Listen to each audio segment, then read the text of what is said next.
So I've got a season basically into riding this sled. It's a 1200 Fortec. Don't worry, I'm going to replace this.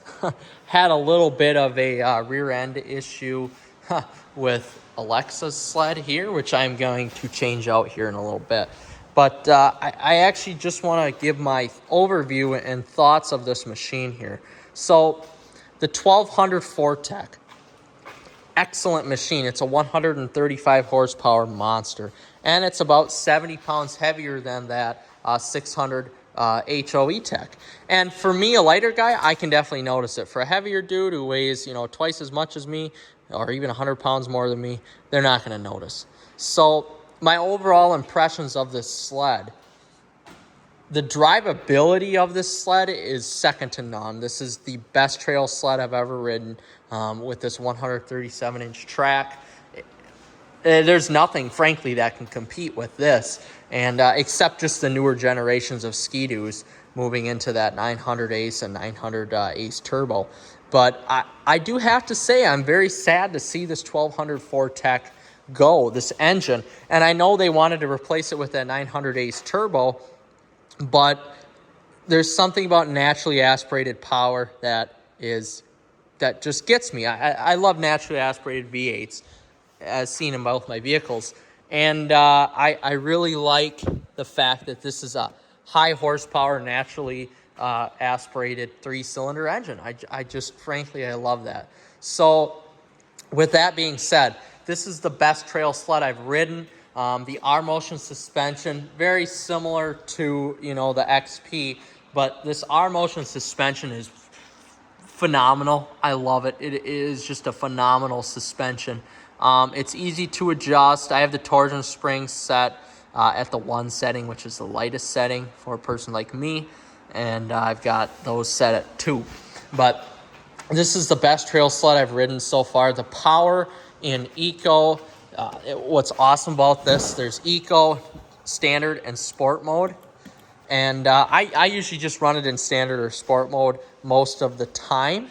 But there is a little bit of throttle lag. But overall, this can hang with the 600 easy. I mean, it will. Top end, low end, this will hang with the 600 just as easy as that 600 will hang with a 600. So it's a great sled. I have one complaint about this sled. One complaint, and it's not even the weight. And a lot of people, before I go into that complaint, a lot of people bitch about the weight of the 4-stroke. So what are we buying here? Ski-Doo has options. This is a little bit, you can consider this a crossover sled. I mean, the Renegade is a crossover series, but somebody buying a 4-stroke is not going out to play in the fucking powder. That's just not what they are going to do. And I hear that a lot with this 4-stroke, and there's people are saying, oh, it's heavy. Oh, it's heavy. Yeah, it's heavy. It is. You're not buying this to go and play in the powder. I could take this 600 around my golf course, and it goes a lot better than this 1200. It's just the weight of it. And then the skis, too. This is set up for pure trail riding. And I have to get that out. I mean, people complain about that, but I would take this sled any day over this 600, and this is my favorite engine. But there's no complaints. No complaints. The one complaint I have, and this goes for all the Ski-Doo 4-strokes, is the drive-by-wire system. So it's drive-by-wire. I mean, most people know what that is right now. It doesn't have the normal cable that the other sleds do. So you can see and here this has a cable attached to the throttle. That does not. So you essentially have to put this into sport mode in order to make it feel like there's no, throttle lag, basically, like there's no lag. But you're going to have lag with a 4-stroke, which is a little different. When you put it in sport, the average rider is not going to notice. Overall, though, this sled is exceptional. Exceptional. 4-strokes are worth the money. I can tell you right now, my next sled is going to be a 4-stroke, and it's going to be the 900 Ace. This has plenty of power. This puts, and a lot of people on independent testing are saying this is putting out at least 135 horsepower. And I have to agree with that. This thing kicks ass. It connects because of the longer track, and then with that low end torque, it just shoots you out of the water basically. And this 600 is fast too, but this just has that low end torque to get you there. So for the longevity of the Sled, and I am going to keep this Sled for a long time. People run these things for 20,000 miles, and I intend to run this to 15,000 miles. I paid a pretty penny for it, so I'm going to do that. But so far, so good with it. I put on, let's just see how many miles I put on this year.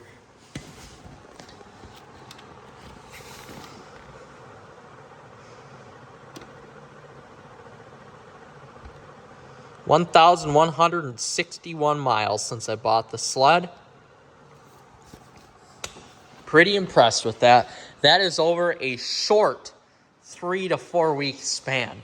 So I've got I basically live on the trail, so I take this home on the weekends after work, and then I ride it, of course, accordingly Mondays and Tuesdays. So I haven't taken a lot of huge trips with it yet, but overall, impressive Sled. I don't have enough kind words to say about the Sled.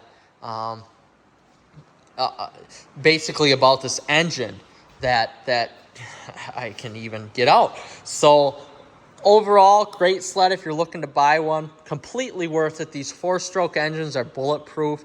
I had one issue with this overheating, but that was my fault. So I installed some scratchers on it.